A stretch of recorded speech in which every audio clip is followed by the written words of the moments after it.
ನಮಸ್ಕಾರ ಗುರು, ನೀ ನೋಡ್ತಿದ್ರೆ ಸಂತೋಷ್ ಸ್ಟೋರೀಸ್ಗೆ ನಿಮಗೆಲ್ಲ ಸ್ವಾಗತ. ಇವತ್ತಿನ ವಿಚಾರ ಬಂದು ಇವತ್ತು ನಡೀತಾರೆ ಬೆಂಗಳೂರು ಬುಲ್ಸ್ ಮತ್ತು ಪಟ್ನಾ ಪೈರೇಟ್ಸ್ ನಡುವೆ ಪಿ.ಕೆ.ಯಲ್ಲಿ ಇವರು ಎರಡು ತಂಡಗಳು ಎಷ್ಟು ಬಾರಿ ಮುಖಾಮುಖಿ ಆಗಿದ್ದಾರೆ, ಎಷ್ಟು ಬಾರಿ ಯಾವ ತಂಡ ಗೆದ್ದಿದೆ ಮತ್ತು ಯಾವ ತಂಡ ಬಲಿಷ್ಠ ಆಗಿರುತ್ತೆ, ಇವತ್ತು ಯಾವ ತಂಡ ಗೆಲ್ಲಬಹುದು ಎಲ್ಲ ಸಂಪೂರ್ಣ ಮಾಹಿತಿ ಕೊಡ್ತೀನಿ. ಅದಕ್ಕಿಂತ ಮುಂಚೆ ಇನ್ನು ನಮ್ಮ ಚಾನಲ್ಗೆ ಸಬ್ಸ್ಕ್ರೈಬ್ ಆಗಿ ಅಂದರೆ ಕೂಡಲೇ ಕೆಳಗಡೆ ಕಾಣೋ ಸಬ್ಸ್ಕ್ರೈಬ್ ಬಟನ್ ಮೇಲೆ ಕ್ಲಿಕ್ ಮಾಡಿ ಸಬ್ಸ್ಕ್ರೈಬ್ ಆಗಿ, ಹಾಗೆ ಪಕ್ಕದಲ್ಲೇ ಬೆಲ್ಲೈಕೆ ಪ್ರೆಸ್ ಮಾಡಿ ಆಲ್ ಅಂತ ಸೆಲೆಕ್ಟ್ ಮಾಡಿ. ಯಾಕಂದರೆ ಮಾಡೋ ಪ್ರತಿ ನೋಡಿ ಎಲ್ಲಕ್ಕಿಂತ ಮುಂಚೆ ನೀವೇ ನೋಡ್ಬೋದು ಗುರು. ಸಬ್ಸ್ಕ್ರೈಬ್ ಆದ್ರೆ ಹಾಗಾದ್ರೆ ಬನ್ನಿ ತಡ ಮಾಡೋದಕ್ಕೆ ವಿಡಿಯೋನ ಶುರು ಮಾಡೋಣ.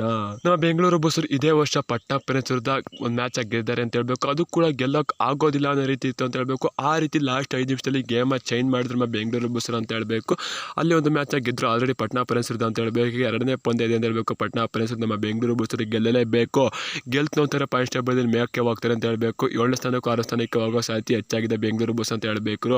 ಇವತ್ತು ಗೆಲ್ತಿಲ್ಲ ಅಂತ ಕಳ್ಸ ಕಮೆಂಟ್ ಮಾಡಿ ಗುರು. ಇವೆರಡು ತಂಡಗಳು ಪಿ.ಕೆ.ಯಲ್ಲಿ 22 ಬಾರಿ ಮುಖಾಮುಖಿ ಆಗಿದ್ದಾವೆ. 7 ಬಾರಿ ಬೆಂಗಳೂರು ಬುಲ್ಸ್ ತಂಡ ಗೆದ್ದಿದೆ, 12 ಬಾರಿ ಪಟ್ನಾ ತಂಡ ಗೆದ್ದಿದೆ ಅಂತ ಹೇಳ್ಬೇಕು. ಮತ್ತೆ 3 ಬಾರಿ ಟೈ ಆಗಿದೆ ಅಂತ ಹೇಳ್ಬೇಕು. ಹೈಯೆಸ್ಟ್ ಸ್ಕೋರ್ ಬಂದು ಬೆಂಗಳೂರು ಬುಲ್ಸ್ 57, ಪಟ್ನಾದು 46 ಅಂತ ಹೇಳ್ಬೇಕು. ಲೋವರ್ ಸ್ಕೋರ್ ಬಂದು ಬೆಂಗಳೂರು ಬುಲ್ಸ್ 22, ಪಟ್ನಾದು 26 ಅಂತ ಹೇಳ್ಬೇಕು. ಕಳೆದ 4 ಮ್ಯಾಚ್ ಹೋಲಿಸ್ಕೊತು ಅಂತಾರೆ. 1 ಬಾರಿ ಟೈ ಆಗಿದೆ ಎರಡು ಮುಖಾಮುಖಿ ಆದ ಕಳೆದ 4 ಮ್ಯಾಚಲ್ಲಿ. ಮತ್ತೆ 1 ಬಾರಿ 2 ಬಾರಿ ಬೆಂಗಳೂರು ಬುಲ್ಸ್ ತಂಡ ಗೆದ್ದಿದೆ. ಪಟ್ನಾ ಪೈರೇಟ್ಸ್ ತಂಡ 1 ಬಾರಿ ಗೆದ್ದಿದೆ ಅಂತ ಹೇಳ್ಬೇಕು. ಇಲ್ಲಿ ಬೆಂಗಳೂರು ಬುಲ್ಸ್ ಮೇಲುಗೈ ಇದೆ ಅಂತ ಹೇಳ್ಬೇಕು. ಕಳೆದ 4 ಪಂದ್ಯದಲ್ಲಿ ಹೋಲಿಸ್ಕೊತು ಅಂತಾರೆ. ಅದು ಪಿ.ಕೆ.ಯಲ್ಲಿ ಇತಿಹಾಸದಲ್ಲಿ ಓವರಾಲ್ ಹೋಲಿಸ್ಕೊತು ಅಂತಾರೆ. ಪಟ್ನಾದ ಮೇಲುಗೈ ಇದೆ ಅಂತ ಹೇಳಬೇಕು. ಆದರೆ ಈ ವರ್ಷ ಬೆಂಗಳೂರು ಬುಲ್ಸ್ ಒಳ್ಳೆ ತಂಡ ಇರುತ್ತೆ ಇವತ್ತು ಅಂತ ಹೇಳ್ತೀನಿ. ಸ್ಟಾರ್ಟಿಂಗ್ ಸ್ಟೈಲ್ ಕೂಡ ಒಳ್ಳೆ ತಂಡ ನಿರ್ಮಿಸುತ್ತೆ ಅಂತ ಹೇಳ್ಬೇಕು. ಯಾಕಂದರೆ ಇವತ್ತು ಅಕ್ಷಿತ್ ಡೈರೆಕ್ಟಾಗಿ ಇಳಿಸ್ತಾರೆ ಗೊತ್ತಿರೋ ವಿಚಾರ. ಅವನ ಕುಣಿಸೋದಿಲ್ಲ ಇವತ್ತಿನ ಮ್ಯಾಚಲ್ಲಿ ಅಂತ ಹೇಳಬೇಕು.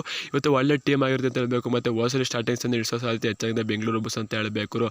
ನೀವೇಂದ್ರೆ ಆನ್ಸರ್ ಕಮೆಂಟ್ ಮಾಡಿ. ಯಾಕಂದರೆ ಜೈಪುರದಲ್ಲಿ ನಮ್ಮ ಪಂದ್ಯ ಟೈ ಆಯಿತು ಅಂತ ಹೇಳಬೇಕು. ಅವ್ರು ಆ ತಂಡಕ್ಕೆ 11 ಮ್ಯಾಚಿಂದ ಯಾರು ಕೂಡ ಸೋಲ್ಸೇ ಇತ್ತಿಲ್ಲ ಅಂತ ಹೇಳಬೇಕು. ನಮ್ಮ ಬೆಂಗಳೂರು ಬುಲ್ಸ್ ಟೈನ ನೀಡಿದ್ರು ಅಂತ ಹೇಳಬೇಕು. ಅವ್ರಿಗೆ ಆಲ್ಮೋಸ್ಟ್ ಇದು ಸೋಲೆ ಅಂತ ಹೇಳಬೇಕು ಜೈಪುರ ತಂಡಕ್ಕೆ ಅಂತ ಹೇಳ್ತಿದೆ ಗುರು. ನೀವೇಂತ ಕಮೆಂಟ್ ಮಾಡಿ ಗುರು. ಸಿಗೋದು ಎಷ್ಟು ಟಾಟಾ ಬಾಯ್ ಬಂದು ನಮಸ್ಕಾರ.